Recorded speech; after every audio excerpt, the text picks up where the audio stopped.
Maayong adlaw mga kauma o welcome sa Uma ni Inday. Kung bago pa lang mo sa mong channel, click on the subscribe and the notification bell para ma-notify mo sa mga umaabot ng mga videos. So karon nga adlaw, atong panaghisgutan kung unsaon paghimo og garden soil. Ang garden soil importante kayo sa atong pagpananom, no? Especially sa mga lugar nga lisod kayo nato tamnan. Ang mga lugar diri lisod kayo tamnan kay medyo batoon ang yuta niya, dili suitable for vegetable farming ang yuta diri. So ako gihimo nag DIY na lang ko. Kung makahibaw ka kung saan paghimo ani, nindot kayo og mga benepisyo kay makatipid ka, especially medyo lisod kaayo karon ang panahon kay pandemic unya. Kung mutanaw ka online sa mga nagbaligya og mga garden soil, medyo may kamahalan. So sa paghimo og garden soil, simple lang kayo, makatipid gid ka tungod kay ang imong gamiton kay ang mga organic materials lang nga makita nimo og nga ginagamit nimo sa kitchen adlaw-adlaw. So mo ni siya nga akong gihimo diri sa akong kilid sa akong room lang. Nagamit ko og coco peat. Mo ni siya akong coco peat. Unya nagamit po ko og ayagan para sa yuta, kay para maayag nato ang yuta ang atong gamiton diri. So ako ipakita ninyo kung giun sana ako ni paghimo. Okay, so nataron sa among backyard, and ang atong gamiton niya yuta is kanarang yuta nga nasa sagasa. So as you can see, dili kayo mayo ang among yuta diri, medyo may pagka yellow siya. Kung gusto mo pakitaan ta mo. Ay. So dili kayo siya maayo og texture, medyo daghan siya og kanang bato nga yellow pagid siya. So apog kung ilang tawag pa ani.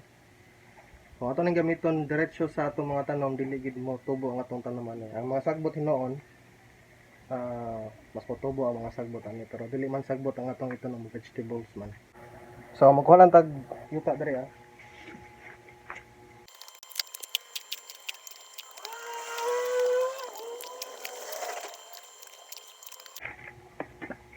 Ako na tag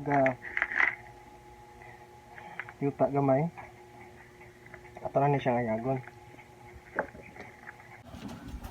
Okay, so atong gamiton pag-ayag is net bag. Mapalit lang nimo siya sa mga suking tindahan. Sa ubos kayo nga presyo, mga I think mga G's or 15 siguro.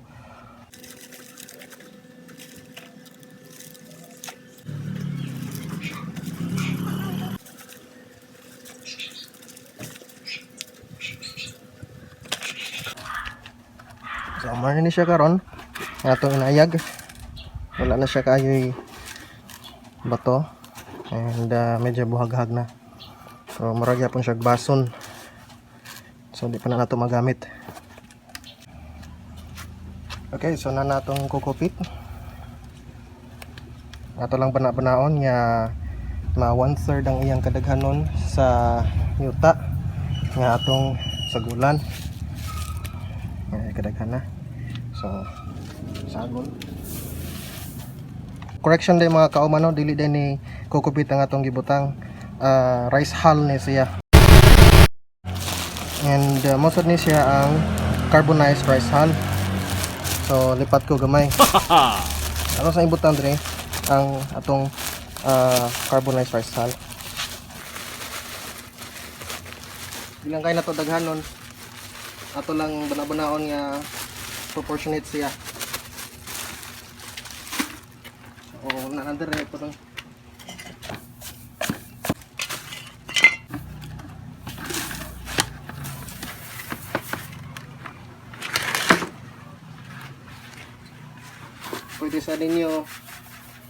Pwede sa dato punan ang yuta kung gamay ra sa dang yuta.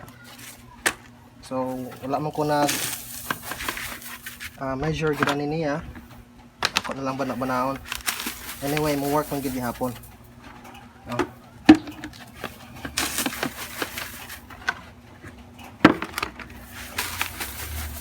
Mas dali na siya haluon kung ingani. Yan na. So ano ni siya? Muna ni siya mga kauma. Ang atong sagol. Medyo arang-arang na siya.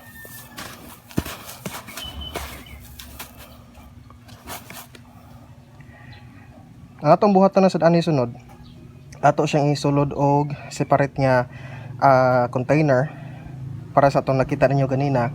Kaya atong butangan ato po gyud siyang patambukon pinaagi sa mga organic nga mga waste or mga byproducts sa atong pagluto, no?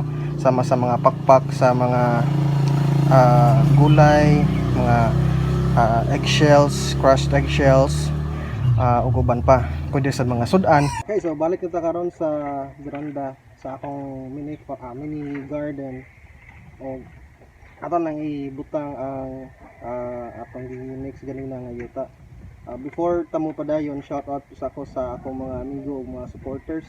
Salamat kay ninyo ni Irvin Sumabat, ni Dalf Angie, ni Paul alias Poldo, atayan niya Laguda ug sa tanan nga Camel sa iyang boarding house, si Jed, si Neil, si Seth, o ni Sir Serge, Mary Rose Delphine, Daying Tangog, Shelly Marie Pacheco, Alon Galdo, ni Ate Ryan from Hong Kong, and ni Angela Paula. O sa tanan niya OFWs all over the world, salamat kay ninyo. O di sa nato kalimtan ang tanan nato ang mga frontliners. Don't forget to subscribe if you're still new to our channel. Bali kanin siya giingaton ako siya gihimo sa una.